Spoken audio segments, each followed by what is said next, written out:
जय श्री राम। आप सभी को रामायण पढ़ना बहुत अच्छा होता है, इसलिए पहले राम फिर काम। तो मैं कुछ दिनों तक वीडियो नहीं पोस्ट कर पाया क्योंकि मेरे घर में शादी हो गया था। थोड़ा मेरे भैया का शादी पड़ गया था, इसलिए 5-6 दिन में वीडियो नहीं डाल पाया। तो फिर से आज से हम कंटिन्यू करेंगे वहीं से जहाँ से हमने पिछले पार्ट में सुना है। तो आप भी सुनते रहिए और आनंद लीजिए। तो आइए शुरू करते हैं। मंगल भवन अमंगल हारी, द्रवहु सुदशरथ अजर बिहारी। जय सिया राम जय जय सिया राम, जय सिया राम जय जय सिया राम। जब सप्तऋषि पार्वती जी के परीक्षा लेने पहुँचे हैं तो वहीं से अभी शुरू है।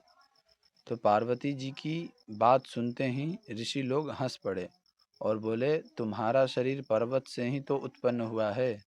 भला कहो तो नारद का उपदेश सुनकर आज तक किसका घर बसा है। दक्ष सुतन उपदेशिन जाई, तिन्ह फिर भवनु न देखा आई। चित्रकेतु कर घरु उन घाला, कनक कशिपु कर पुनि असहाला। उन्होंने जाकर दक्ष के पुत्रों को उपदेश दिया था, जिससे उन्होंने फिर लौटकर घर का मुंह भी नहीं देखा। चित्रकेतु के घर को नारद ने ही चौपट किया। फिर यही हाल हिरण्यकशिपु का भी हुआ। नारद सिख जे सुनहि नर नारी, अवसि होहि तजि भवनु भिखारी। मन कपटी तन सज्जन चीन्हा, आपु सरिस सबहि चह कीन्हा। जो स्त्री पुरुष नारद की सीख सुनते हैं वे घर बार छोड़कर अवश्य ही भिखारी हो जाते हैं। उनका मन तो कपटी है, शरीर पर सज्जनों के चिन्ह हैं। वे सभी को अपने समान बनाना चाहते हैं।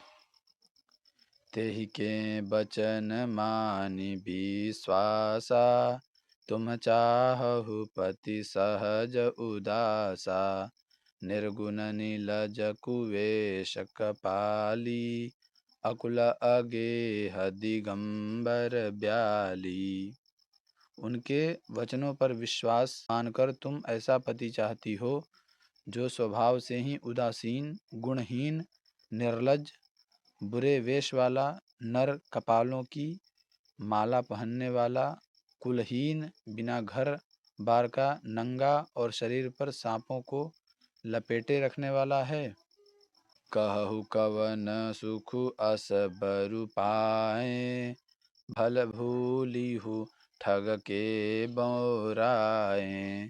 पंच कहें शिव सती विवाही, पुनि अवडेरी मराए निताही।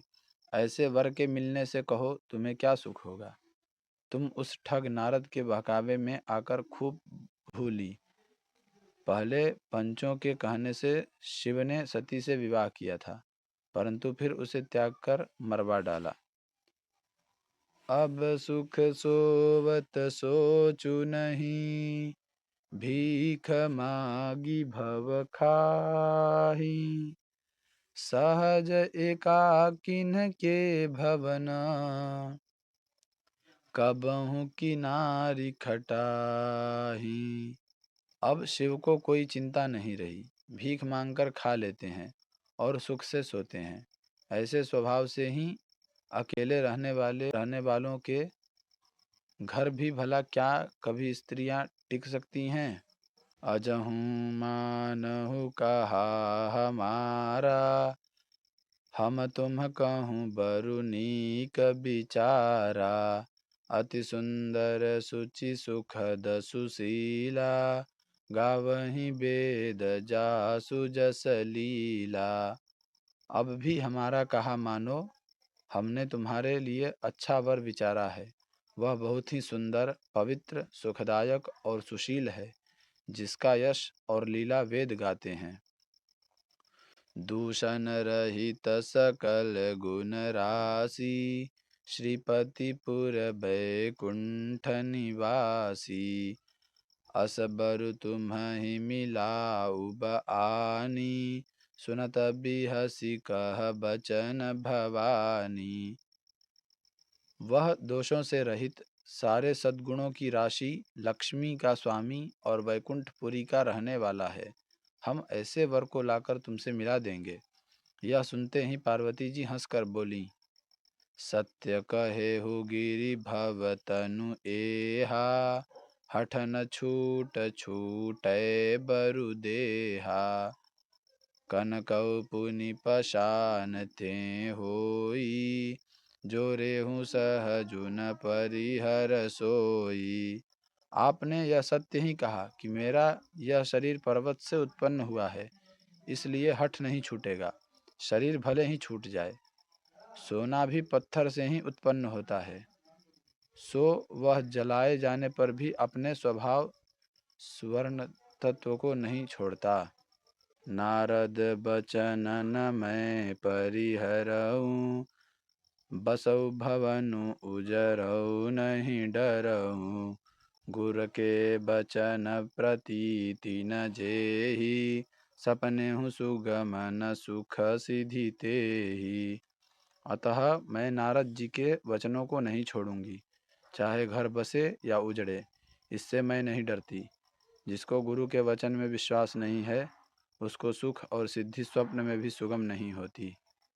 महादेव अवगुण भवन। विष्णु सकल गुण धाम। जेहि कर मनुरम जाहि सना। तेहि तेहि सन काम।